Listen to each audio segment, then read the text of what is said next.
Hello and welcome to the Eldon House back hall. Today I've got another short video for you, talking again about World War I.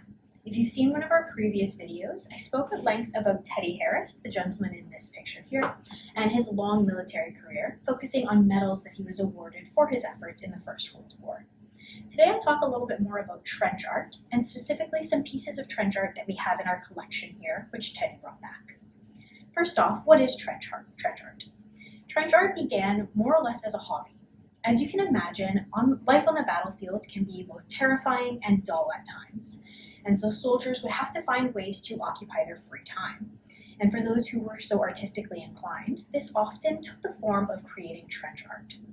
This would often involve taking battle waste, such as brass from artillery shells, like the one we have here, and transforming it into pieces of art. So this could be decorative knickknacks, it could be vases, or even entire tea sets.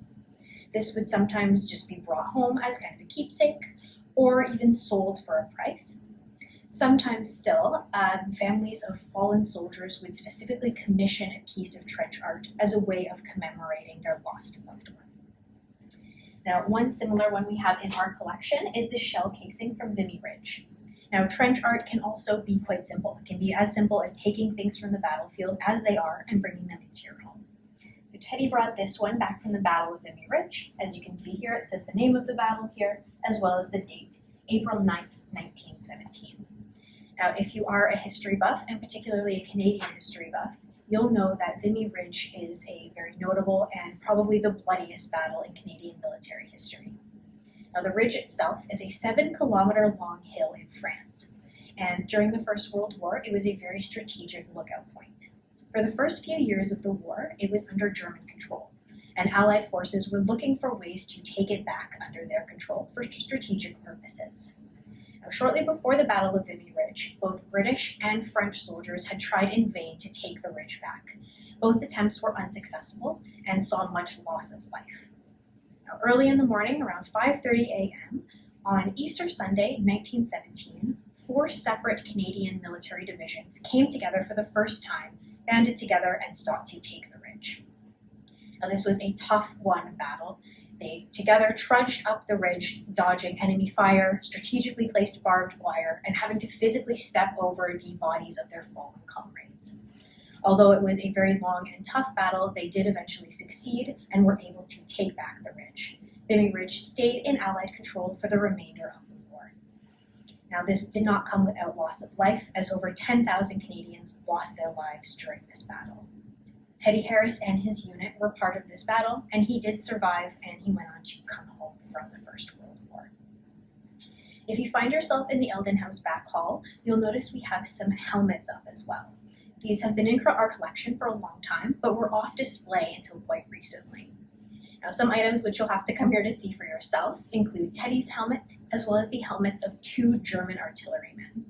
Now, I'll challenge you when you come into the house, try to find which of the helmets has a small bullet hole. As you can imagine, this likely spelled disaster for the original wearer. Now, one helmet which I will show in today's video is right here. This is an Austrian pickle hole, or helmet of a stormtrooper.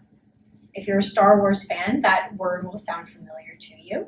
If you're a World War II history buff, you'll recognize the term stormtrooper as relating to Hitler's essentially personal bodyguards.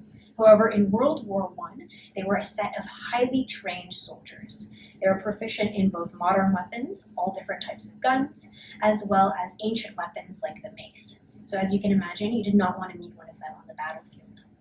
This helmet looks very different from the other helmets in our collection and of the time.